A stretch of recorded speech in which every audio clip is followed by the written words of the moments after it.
اعوذ باللہ من الشیطان الرجیم۔ بسم اللہ الرحمن الرحیم۔ دوستو، حضرت آدم علیہ السلام کی جسد مبارک میں جب روح پھیل گئی تو حضرت آدم علیہ السلام نے سب سے پہلے کس کو سلام کیا؟ دوستو، میرا آج کا بیان ہے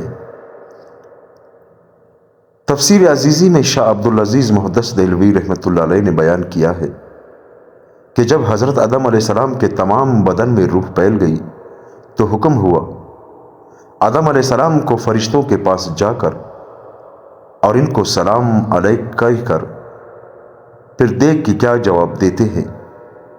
پھر آدم علیہ السلام فرشتوں کی طرف گزرے اور کہا السلام علیکم، تو فرشتوں نے کہا وعلیکم السلام ورحمۃ اللہ وبرکاتہ۔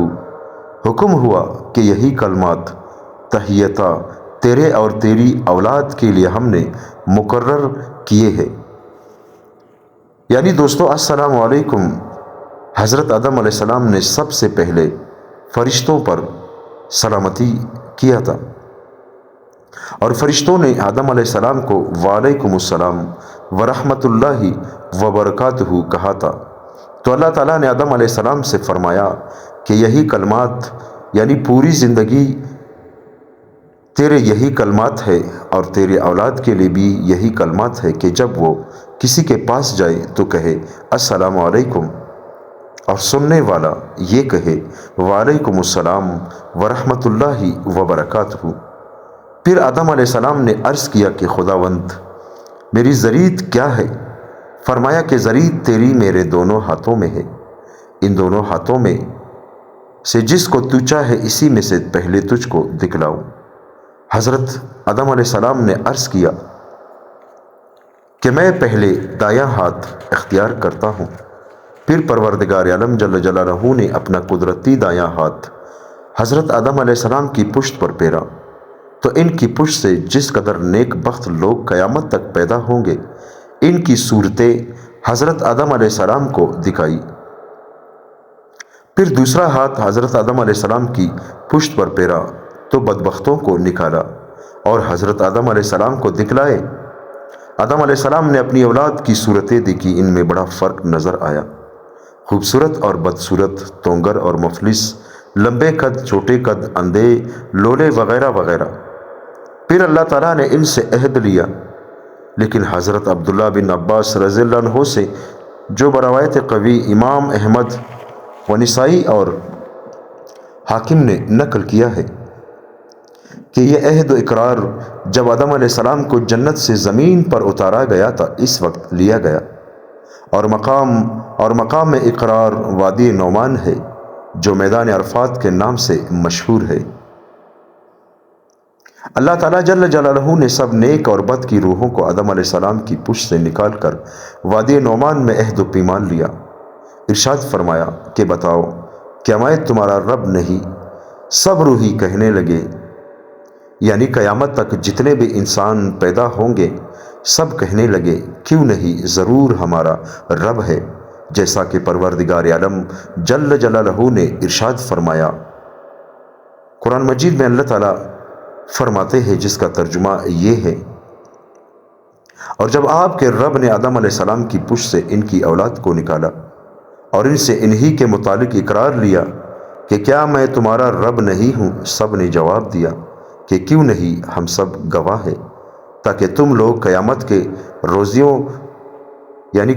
روز یوں نہ کہے کہ ہم تو اس سے بے خبر تھے۔ پروردگار عالم جل جلالہ نے آدم علیہ السلام کی ذریت کو ان کی پشت سے روز ازل میں باہر نکالا، اور انہوں نے اپنے نفوس پر خود ہی گواہی دی کہ اللہ ہمارا رب ہے۔ حضرت ذاک رضی اللہ عنہ نے فرمایا کہ روز ازل میں جب اللہ نے صلب آدم علیہ السلام کو چھوا تو اس سے وہ روحیں نکل پڑی جو قیامت تک نسل آدم علیہ السلام سے ہونے والی ہے۔ پھر ان سے وعدہ لیا گیا کہ عبادت صرف اللہ کی کریں گے اور کسی کو شریک نہ بنائیں گے، جب تک یہ اہل میثاق پیدا ہوتے جائیں گے قیامت نہ آئے گی۔ حضور صلی اللہ علیہ وآلہ وسلم نے فرمایا کہ جب پروردگار عالم جل جلالہ نے حضرت آدم علیہ السلام سے ذریات نکالی تو اس طرح نکلی جیسے کنگھی کرنے سے بال کنگھی کے اندر ہو جاتے ہیں۔ اس میثاق میں فرشتے بھی گواہ تھے۔ حضرت عمر رضی اللہ عنہ سے مروی ہے کہ حضرت یعنی نبی کریم صلی اللہ علیہ وآلہ وسلم نے فرمایا کہ اللہ تعالیٰ جل جلالہ نے آدم علیہ السلام کو پیدا کر کے ان کی پیٹھ پر جب ہاتھ پھیرا تو ذریات نکلنا شروع ہو گئی، تو فرمایا کہ فلاں فلاں تو جنتی ہے، کیونکہ اہل جنت ہی کا سا عمل کریں گے، اور یہ دوزخی ہے کیونکہ اہل نار کا سا عمل کریں گے۔ کسی نے دریافت کیا یا رسول اللہ، جب وہاں طے ہو چکا ہے تو پھر عمل کرنے کی کیا ضرورت ہے؟ فرمایا اللہ کا وہی بندہ جنت کے لیے پیدا کیا گیا جس کے عمل جنتیوں کے ہوں گے، اور دوزخی وہی ہے جو دوزخیوں کے کام کریں گے، اور اسی عمل پر قبل از توبہ دم ٹوٹے گا۔ اور حضور صلی اللہ علیہ وآلہ وسلم نے فرمایا کہ جب روح صلب آدم علیہ السلام سے ظاہر ہوئی تو ہر انسان کے ماتھے پر ایک روشنی چمک رہی تھی۔ تمام نسل کو آدم علیہ السلام کے سامنے پیش کیا۔ آدم علیہ السلام نے دریافت کیا کہ اے رب یہ کون ہے؟ فرمایا یہ سب تمہاری نسل ہے۔ ایک شخص کے چہرے پر بہت زیادہ روشنی تھی۔ آدم علیہ السلام نے دریافت کیا یا رب یہ کون ہے؟ فرمایا یہ داؤد علیہ السلام ہے۔ آدم علیہ السلام نے دریافت کیا ان کی عمر کیا ہے؟ فرمایا 60 سال ہے۔ آدم علیہ السلام نے کہا اے رب میں نے اپنی عمر سے 40 سال اس کو دے دیے۔ لیکن جب آدم علیہ السلام کی عمر ختم ہوئی، ملک الموت فرشتہ آیا تو آدم علیہ السلام نے کہا ابھی تو میری عمر سے 40 سال باقی ہے۔ جواب دیا یہ 40 سال تو نے اپنے بیٹے داؤد علیہ السلام کو نہیں دیے تھے؟ تو آدم علیہ السلام نے انکار کر دیا۔ یہی انکار کی خو ان کی نسل میں پڑ گئی، کیونکہ آدم علیہ السلام بھول گئے تھے۔ یہ بھول چوک اب نسل میں بھی ہے۔ آدم علیہ السلام نے اپنی ذریت دیکھی، اس میں بیمار، جزائی برس والے، اندھے وغیرہ سب تھے۔ انبیاء علیہ السلام سراپا نور تھے۔ میثاق کے عہد پر آسمان اور زمین بھی گواہ ہوئے تاکہ قیامت کے دن کچھ عذر نہ ہو۔ آدم علیہ السلام نے اپنی ذریت میں غنی فقیر، خوبصورت بدصورت سب دیکھے۔ میثاق کے وعدے اور قول اقرار اور گواہی کو پروردگار عالم جل جلالہ نے حجر اسود میں امانت کر کے رکھ دیا۔ حضرت علی رضی اللہ عنہ سے روایت ہے کہ جو کوئی حج کرے گا حجر اسود اس کی گواہی دے گا۔ حضرت آدم علیہ السلام نے جب اپنی اولاد دیکھی تو عرض کیا اے رب یہ دنیا میں کس طرح سمائیں گے؟ پروردگار عالم جل جلالہ نے فرمایا کسی کو زمین میں رکھوں گا یعنی مر جائیں گے، اور کسی کو ماؤں کے پیٹوں میں، اور کسی کو باپوں کے پشتوں میں رکھوں گا۔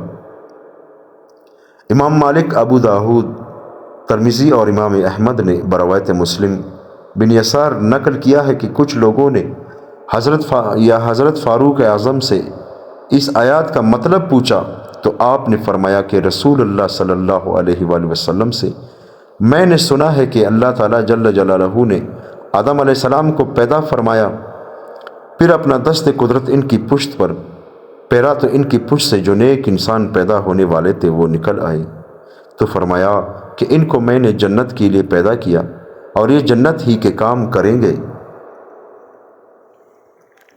پھر دوسری مرتبہ ان کی پشت پر اپنا دست قدرت پھیرا تو جتنے گناہگار بدکردار انسان ان کی نسل سے پیدا ہونے والے تھے ان کو نکالا، پھر فرمایا ان کو میں نے دوزخ کے لیے پیدا کیا ہے اور یہ دوزخ میں جانے ہی کے کام کریں گے۔ اور امام احمد کی روایت میں یہ مضمون بروایت ابو داؤد منقول ہے کہ پہلی مرتبہ جو لوگ آدم علیہ السلام کی پشت سے نکلے تھے وہ سفید رنگ کے تھے، اور دوسری مرتبہ سیاہ رنگ کے تھے جن کو اہل دوزخ قرار دیا۔ اور ترمذی میں یہی مضمون بروایت ابو ہریرہ رضی اللہ عنہ منقول ہے کہ قیامت تک پیدا ہونے والی اولاد آدم سے جو ظہور میں آئی ان میں سے ہر ایک کی پیشانی پر ایک خاص قسم کی چمک تھی، اور ارواح کو ایک چیونٹی کے جسہ میں پیدا فرمایا تھا۔ تمام ارواح کو عقل شعور عطا فرما کر عہد لیا تھا۔ دراصل اسی اقرار نے ہر انسان کے دل میں معرفت حق کا ایک بیج ڈال دیا جو پرورش پا رہا ہے چاہے اس کو خبر ہو یا نہ ہو، اور اسی بیج کے پھل پھول ہے کہ ہر انسان کی فطرت میں حق تعالیٰ کی صحبت وعظمت پائی جاتی ہے، اور بعض اللہ تعالیٰ کے نیک بندے ہیں جن کو وہ اقرار یاد ہے، جیسا کہ حضرت ذوالنون مصری رحمۃ اللہ علیہ نے فرمایا کہ عہد و میثاق مجھے ایسا یاد ہے گویا کہ اس وقت میں سن رہا ہوں۔ دوستو، اللہ تعالیٰ ہم سب کو ان باتوں پر عمل کرنے کی توفیق عطا فرمائے۔ دوستو، اگر آپ کو یہ بیان پسند آ گیا ہو، یہ تو دین کی باتیں ہیں، لازمی بات ہے، پسند تو آنی ہی چاہیے، کیونکہ شکر الحمدللہ ہم مسلمان ہیں، تو صدقہ جاریہ سمجھ کر دوستو اس کو آگے شیئر کریں اپنے دوستوں کے ساتھ۔ انشاءاللہ کل آپ کی خدمت میں حاضر ہوں گے۔ اللہ ہم سب کو نیک عمل کرنے کی توفیق عطا فرمائے، آمین ثم آمین۔